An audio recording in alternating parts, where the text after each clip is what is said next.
Assalamualaikum warahmatullahi wabarakatuh. Apa kabar hari ini teman-teman? Mudah-mudahan kita semua dalam keadaan sehat ya.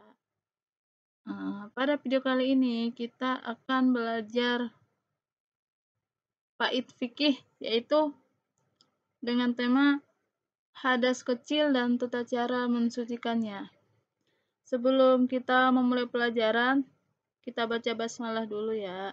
Bismillahirrahmanirrahim. Kita masuk ke pengertian hadas. Hadas itu secara bahasa adalah kejadian atau peristiwa.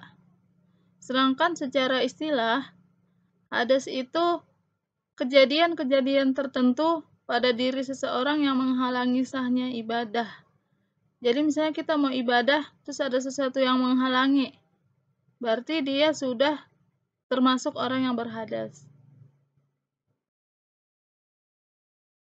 Selanjutnya macam-macam hadas. Hadas itu ada dua, hadas kecil dan hadas besar. Hadas kecil, cara menghilangkan hadas kecil bisa dengan wudhu atau tayamum. Jadi kita wudhu atau tayamum, kita sudah bisa melaksanakan ibadah lagi. Sedangkan hadas besar, cara menghilangkannya harus dengan mandi atau bisa tayamum.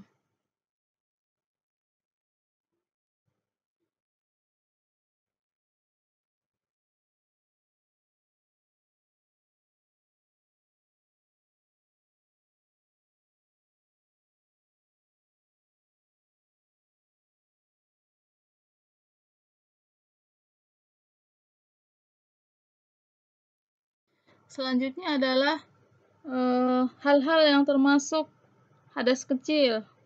Yang pertama, sesuatu yang keluar dari kubul atau dubur. Jadi itu sudah termasuk hadas kecil. Terus yang kedua, bersentuhan langsung antara kulit laki-laki dengan perempuan yang sudah balik.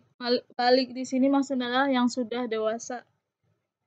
Terus yang ketiga, menyentuh kemaluan dengan telapak tangan. Itu juga termasuk hadas kecil. Terus yang keempat, tidur dalam keadaan tidak tetap. Maksudnya di sini kalau misalnya tidurnya itu hanya duduk, tidur sambil duduk terus tidak bergerak-gerak, itu tidak termasuk hadas kecil. Terus yang kelima, hilang akal. Hilang akal di sini bisa gila atau misalnya dia lagi pingsan, itu otomatis menjadi termasuk hadas kecil.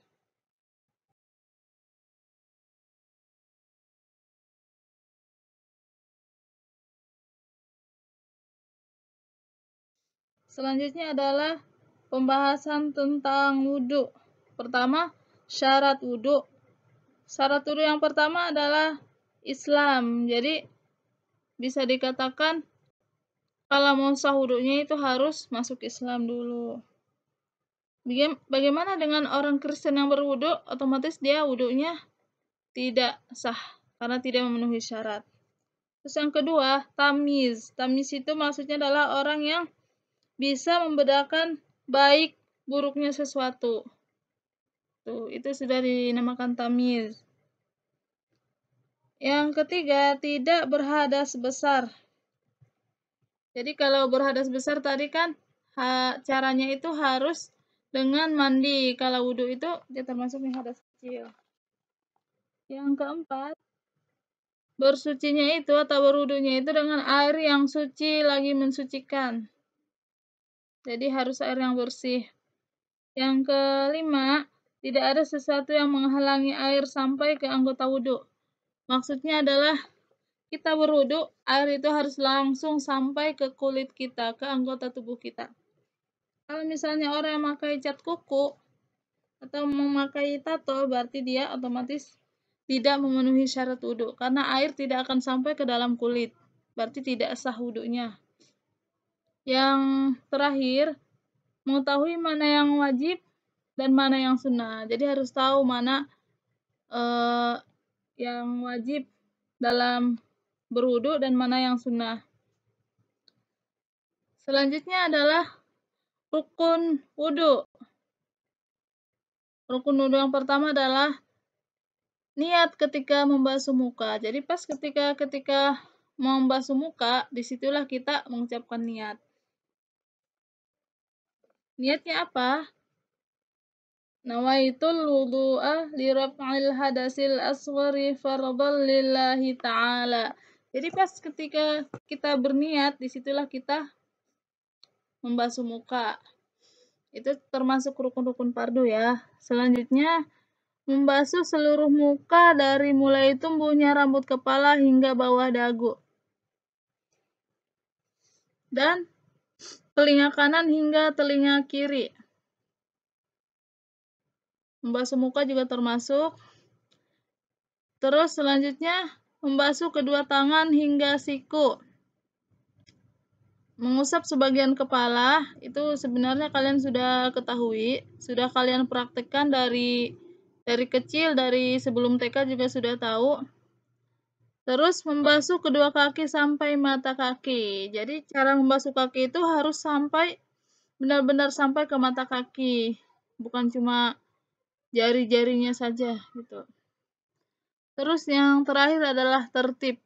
Jadi urutannya itu harus tertib, mana yang duluan, mana yang belakangan harus sesuai dengan urutannya. Selanjutnya di sini adalah sunnah wudhu.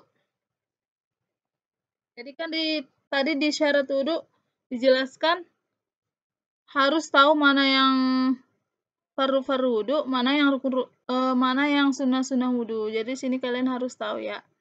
Yang pertama, sunnah wudhu adalah baca basmalah. Jadi baca basmalah itu sebenarnya nggak wajib, cuma kan itu termasuk sunnah. Terus bersiwak. Bersiwak kita adalah berkumur-kumur. Masukkan air ke dalam mulut, termasuk siwak. Atau gosok gigi juga bisa, itu termasuk siwak. Terus memasukkan air ke dalam hidung. Itu juga bukan wajib ya, tapi dia termasuk sunnah. Dikerjakan mendapat pahala, tidak dikerjakan tidak berdosa. Itu maksudnya ya. Terus membasuh anggota wudhu sebanyak 3 kali. Jadi 3 kali itu sebenarnya sunnah. Kalau kita misalnya air lagi sedikit, itu kan hemat, cukup dibasuh sekali aja gitu boleh. Nggak harus 3 kali karena dia termasuk sunnah. Terus mengusap telinga juga dia tidak termasuk fardu ya, dia termasuknya sunnah. Selanjutnya, mendahulukan anggota wudhu yang kanan. Jadi kita harusnya misalnya tangan kanan, membasuh tangan. Boleh kanan dulu baru kiri. Gitu, disunahkan atau dianjurkan. Kaki juga ya, boleh kaki kanan dulu baru kaki kiri. Kira-kira seperti itu penjelasan dari pengertian wudhu. Mungkin untuk lebih jelasnya kalian boleh baca di buku paket di halaman 40. Cukup sekian dari Bu Ainun. Assalamualaikum warahmatullahi wabarakatuh.